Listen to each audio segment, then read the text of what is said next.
기근이 더욱 심하여 사방에 먹을 것이 없고 애굽 땅과 가나안 땅이 기근으로 황폐하니. 기근이 더욱 심해져서 사방에 이제 더 이상 먹을 것이 없어진 때가 왔습니다. 여기 보면 심해져서 이렇게 되어 있는데 언어에는 이제 무겁다 이렇게 되어 있습니다. 기근이 더욱 무거워져서 이걸 이제 의역에서 심해졌다 이렇게 잘 번역을 했죠. 이렇게 심해졌다, 무거워졌다 이런 표현을 쓰는 것은 과거에 한 번도 경험해 보지 못한 그런 기근이 왔다 이런 뜻입니다. 이전에는 경험해 보지 못한 그런 심한 기근이 왔습니다. 이 말이 창세기 41장 31절에 보면 요셉이 바로 왕의 꿈을 해석해 줄 때도 이 단어를 썼습니다. 후에는 그 흉년이 너무 심함으로 이전 흉년을 이 땅에서 기억하지 못하게 되리이다. 그러니까 닥쳐올 흉년은 이전의 흉년을 기억하지 못할 정도로 심하고 아주 고통스러운 그런 흉년의 시기가 될 것이다 라고 요셉이 해석을 했는데, 지금 그대로 아주 심한 경험해보지 못한 그런 기근이 왔습니다. 14절 요셉이 곡식을 팔아 애굽 땅과 가나안 땅에 있는 돈을 모두 거두어 들이고 그 돈을 바로의 궁으로 가져가니. 자, 기근이 심해져서 백성들이 이제 돈을 주고 처음에 곡식을 샀죠. 그래서 요셉은 돈을 받고 곡식을 팔고 그리고 그 돈을 다 바로의 궁으로 이렇게 가져갔습니다. 그래서 곡식을 중앙 정부로 가져오지 않았고 각 지방에 뒀는데 각 지방에서 곡식을 팔고 그 돈은 이제 바로에게 이렇게 가져온 거죠. 아주 지혜롭게 했죠. 15절 애굽 땅과 가나안 땅에 돈이 떨어진지라 애굽 백성이 다 요셉에게 와서 이르되 돈이 떨어졌사오니 우리에게 먹을 거리를 주소서 어찌 주 앞에서 죽으리까. 요셉이 이르되 너희의 가축을 내라. 돈이 떨어졌은즉 내가 너희의 가축과 바꾸어 주리라. 기근이 끝나지가 않죠. 계속되니까 사람들이 이제 돈도 더 떨어지는 겁니다. 그래서 요셉이 이번에는 그러면 너희의 가축을 가져가라. 가축하고 곡식하고 바꿔주겠다 이렇게 합니다. 여러분, 이 가축이라는 것은 그 당시에 중요한 거죠. 그들의 재산이죠. 자산입니다. 그런데 백성들은 어쩔 수 없습니다. 먹을 게 없기 때문에 이제 그들의 재산의 일부인 이 가축까지 요셉에게 갖다 바치게 된 거죠. 요셉은 이 돈을 바로의 궁에 가져갔던 것처럼 가축도 이제 바로에게 다 갖다 바치는 겁니다. 요셉의 형들이 하는 일이 이 바로 왕의 가축을 돌보는 거였죠. 그래서 바로 왕의 가축을 돌보고 있는데 지금 가축이 다 이제 바로에게 소속되기 때문에 바로의 형들이 바빠지게 된 거예요. 자, 이걸 보면 이제 어떤 사람은 잔인하게 생각할 수 있습니다. 아니 그래도 돈까지는 이해할 수 있는데 돈 주고 사는 거는 이 가축이 있어야 또 먹고 사는데 어떻게 이 가축까지 다 요셉은 이렇게 뺏어버릴 수가 있는가. 요셉이 너무 잔인하지 않은가 라고 그렇게 생각하고 비난할 수 있습니다. 그러나 그렇지 않습니다.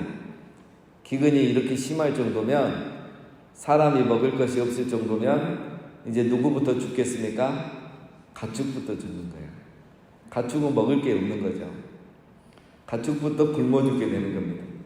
그러니까 지금 요셉이 사람만 살리는 게 아니라 가축도 살리고 있는 거예요. 그런 시각에서 보면 요셉이 잘하고 있는 거죠.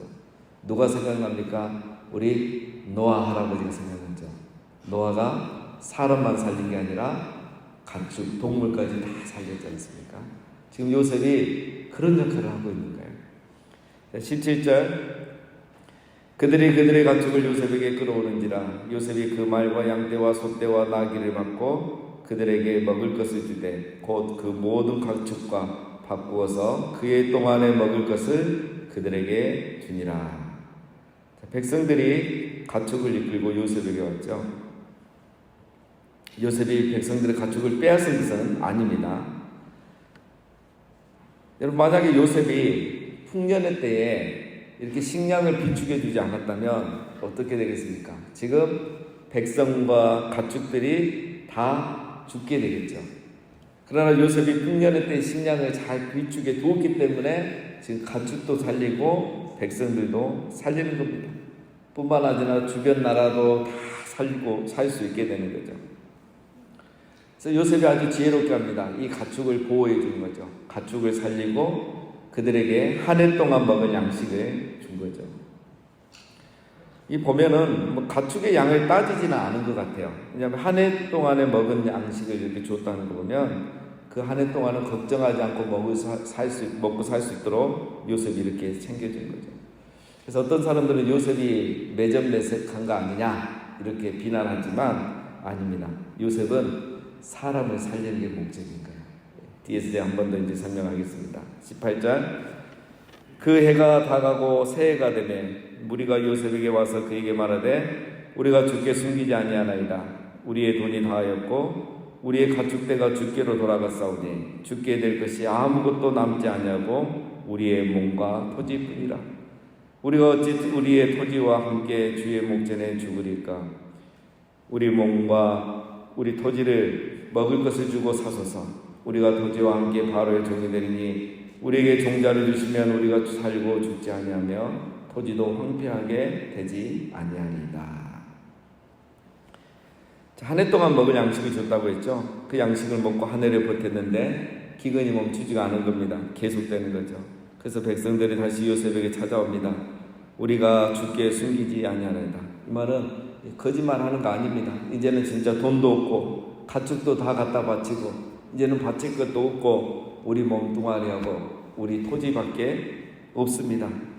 이거라도 바치고 우리가 당신의 종이 되겠사오니 바로의 종이 되겠사오니 제발 우리에게 식량을 달라 이겁니다. 또 종자를 주면 그것으로 농사를 짓겠다 이렇게 말하는 거죠.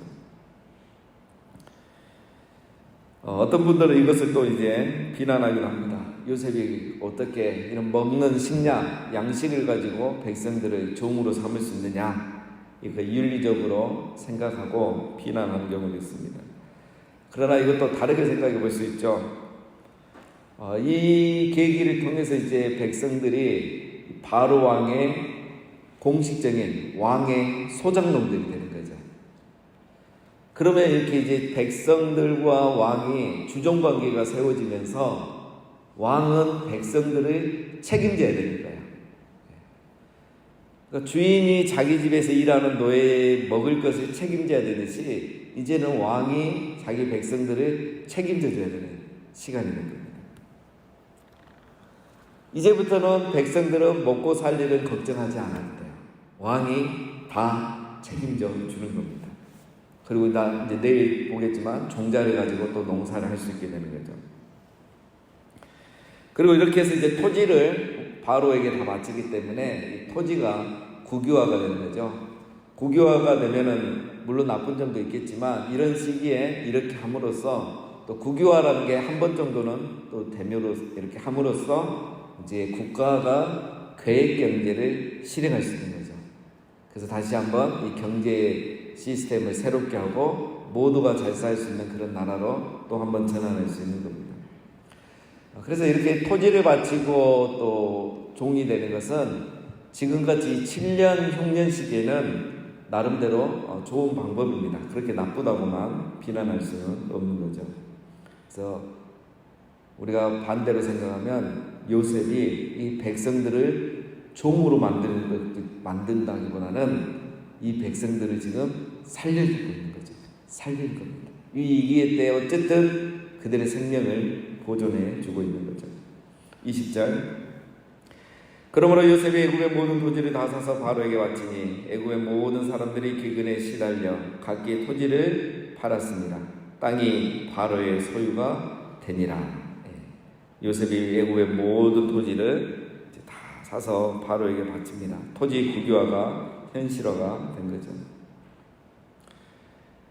당장은 땅의 소유권을 빼앗긴 거지만 백성들의 입장에서는 나름대로 이건 차선책입니다. 지금은 살 수 있는, 버틸 수 있는 방법이죠. 국가에서 이렇게 하지 않았으면 백성들이 어떻게 이 위기에 대해 살아남을 수 있겠습니까? 일단은 먹고 살고 다시 나중에 이 흉년이 끝나면 그 땅은 언제든지 되찾을 수 있기 때문에 나름 괜찮은 방법입니다. 21절 요셉이 애굽 땅 이 끝에서 저 끝까지의 백성을 성읍들에 옮겼으나. 자, 21절 말씀은 약간 애매합니다. 이게 뭘 말하는지 여러 가지 해석들이 있는데 제일 상식적으로 우리가 해석할 수 있는 방법은 그겁니다. 요셉이 각 백성들을 이제 이렇게 이주를 시키는 거죠. 어디로 했냐면 곡식을 저장해둔 성이 가까운 곳으로 이렇게 백성들을 재배치하는 겁니다. 저번에 우리가 한번 살펴봤습니다. 요셉이 그 백성들에게 곡식을 사들일 때에 그 곡식을 다 중앙정부로 수도로 가지고 오지 않았죠. 각 지역마다 지정한 곳에 각 성에 저장해 둔 겁니다. 그래서 이게 효과적이라고 우리가 살펴봤죠. 만약에 그것을 사가지고 다 중앙정부로 가져와서 바로의 궁에 두고 그것을 중앙정부에서 관리하면 이 비용이 만만치 않죠. 구입한 비용도 있는데 운송비에 보관비에 또 제일 큰 문제는 흉년이 시작되면 이걸 다시 또 지방으로 내려가지고 분배를 해야 되니까 이게 말이 안 되는 거예요. 그래서 흉년의 때에 신속하게 대처하기 위해서 요셉이 각 지방에 지정한 곳에 이 양식을 보관하게 했었던 거죠.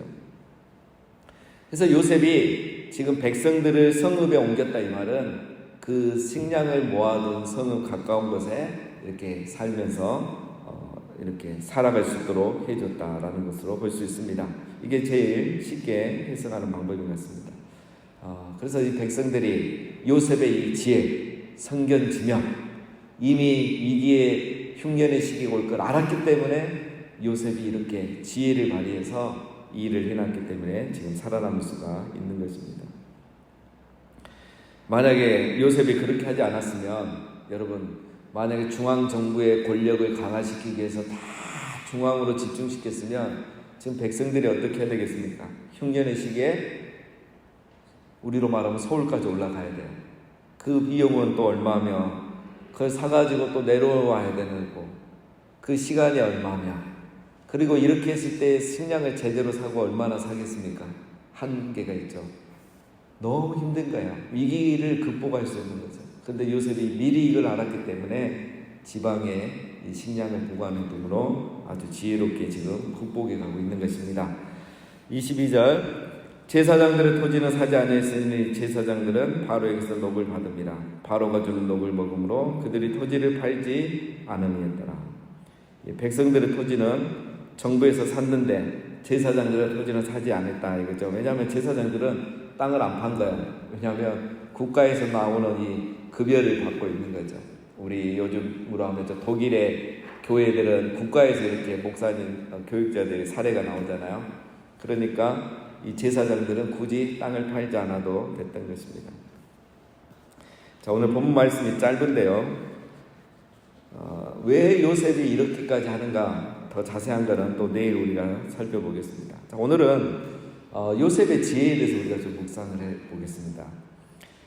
여러분 요셉이 풍년의 때의 곡식을 중앙정부에 가져오지 않고 지방에 분산해서 저장해 둔 것은 아주 지혜로운 일이에요. 조금 전에 얘기했지만 요셉이 만약에 여러분 바로에게 잘 보이기 위해서 중앙 권력을 강화시키기 위해서 이 식량을 다 수도로 가지고 왔다. 그렇게 할 수도 있잖아요. 보통 총리들 같으면 잘 보여야 되고 자기가 출세하기 위해서 그게 또 자기의 권력이 되는 거고. 요셉의 관심은 왕의 청애를 받는 것이 아니고 생명을 살리는 것에 요셉의 관심이 있었던 거예요.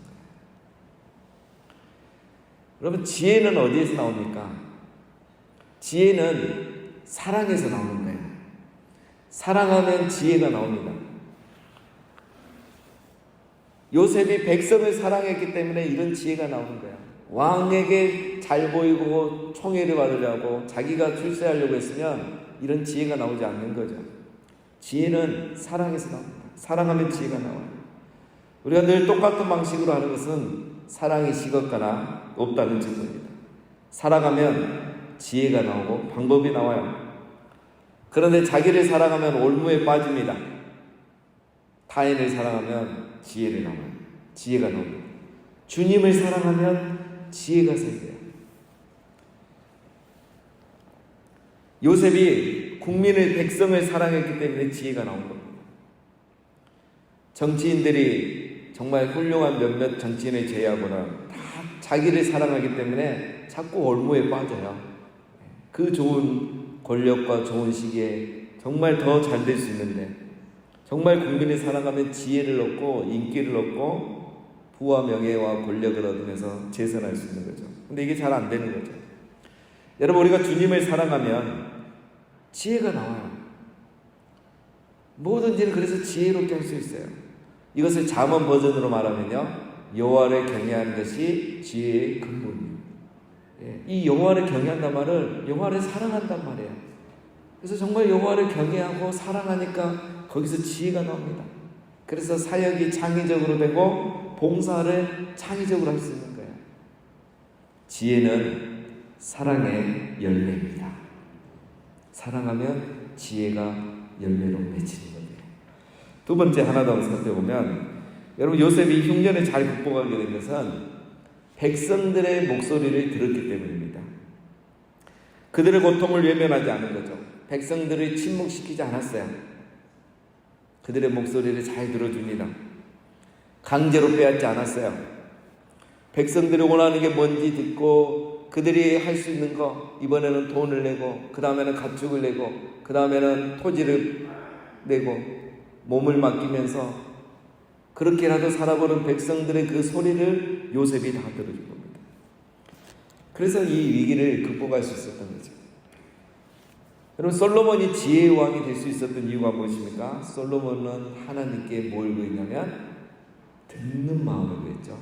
우리가 지혜를 구했다고 하는데 아닙니다. 요즘 본 성경은 다 듣는 마음으로 번역이 정확히 되어 있습니다. 열왕기상 3장에 누가 주의 이 많은 백성을 재판할 수 있사오리까? 듣는 마음을 종에게 두사 주의 백성을 재판하여 선악을 분별하게 하소서. 백성의 소리를 들으니까 답이 나오는 거예요. 솔로몬이 지혜로운 게 아니라 백성의 소리를 들으니까 답이 나오는 거예요. 그런데 솔로몬이 여러분 타락하기 시작한 거는 언제부터였냐면 듣지 않을 때부터예요. 백성들의 소리를 듣지 않고 간신들의 하는 말, 즉 자기가 듣고 싶은 말만 들은 거예요. 그때부터 솔로몬이 딴 길로 가는 거죠. 후궁과 첩들의 소리를 듣기 시작하는 거예요. 자기가 듣고 싶은 말만 들은 거죠. 후궁과 첩들이 바른 얘기를 하겠습니까? 왕이 듣고 싶은 말을 해주는 거죠. 듣는 마음이 없을 때 솔로몬이 넘어지기 시작한 겁니다. 듣는 마음 제일 중요하죠. 여러분, 최고의 상담은 경청이죠. 경청할 때 공감할 수가 있고 그것이 바른 상담의 시작입니다. 부모는, 선생님은 가르치려고 하죠. 말하려고 합니다. 그러나 그것보다 더 좋은 교육 방법은 경청입니다. 들었을 때 공감이 되고 그 다음에 할 말이 생기는 거죠. 목회자는 성도의 목소리를 들어야 되고 성도는 이웃의 소리를 들어야 됩니다. 들어야 우리가 그들의 필요를 알고 바른 말을 하고 답을 제시할 수 있습니다. 마찬가지입니다. 우리가 신앙생활을 잘하려면 들어야 돼요. 그래서 우리가 새벽마다 하나님의 말씀을 듣는 겁니다. 하나님의 음성을 들어야 돼요. 내가 간절한 기도의 소원도 막 아뢰지만 그 다음에는 하나님의 말씀을 들어야 됩니다. 그래서 우리가 회개는 소리내서 하셔야 돼요. 말씀을 듣고 회개는 소리를 내서, 그리고 나서 하나님, 그 다음 간구도 소리내서 하시고 그 다음에 하나님의 음성을 들어야 돼요. 하나님이 뭐라고 하시는지 들어야 돼요. 자, 그리고 이제 다시 결론을 내겠습니다. 누가 들을 수 있는가? 누가 잘 듣는가? 동일합니다. 결국은 사랑입니다. 사랑하는 사람은 듣습니다. 우리가 그렇잖아요. 사랑할 때, 연애할 때는 듣습니다. 말보다는. 저 사람이 어떤 사람인가, 뭘 좋아하는가, 뭘 원하는가 계속 듣죠. 근데 어느 순간부터는 이제 말이 많아지죠. 사랑이 식었다는 거예요. 사랑이 많을 때는 듣습니다. 우리가 어설프게 사랑하니까 말을 많이 하고 자꾸 가르치려고 하고 잔소리를 하는 거죠. 진짜 사랑하면 듣습니다. 하나님을 사랑하면 하나님의 소리를 듣고, 이웃을 사랑하면 이웃의 소리를 듣고, 백성을 사랑하면 백성의 소리를 듣는 것이죠. 요셉이 백성을 사랑하니까 백성의 소리를 들었고 거기서 지혜가 나온 거예요. 여러분, 오늘 우리는 어떻게 살아가고 있습니까? 가정에서, 교회에서, 직장에서 어떻게 살아가고 있습니까? 말을 많이 하시는 분입니까? 들어보지도 않고 내가 생각하는 것을 강요하거나 내가 원하는 것을 말하고 있지는 않습니까? 사랑하는 여러분, 우리가 사랑하는 사람이 되시기를 바랍니다. 사랑해서 들어주시고, 들어보니까 지혜가 생기고 창의성 생각이 나와서 생명을 살릴 수 있어야 하는 것입니다. 그렇게 될 때에 우리의 말하는 것이 소리나는 꽹과리가 되지 아니하고 지혜의 말과 지혜의 행동으로 문제를 해결해주고 생명을 살리는 그런 일들이 일어나는 것입니다. 우리 모두가 우리 안에 사랑이 충만해서 먼저 듣고 거기서 나오는 지혜를 가지고 생명을 살리고 우리가 가는 곳마다 회복의 역사가 일어나기를 주님의 이름으로 축원드립니다.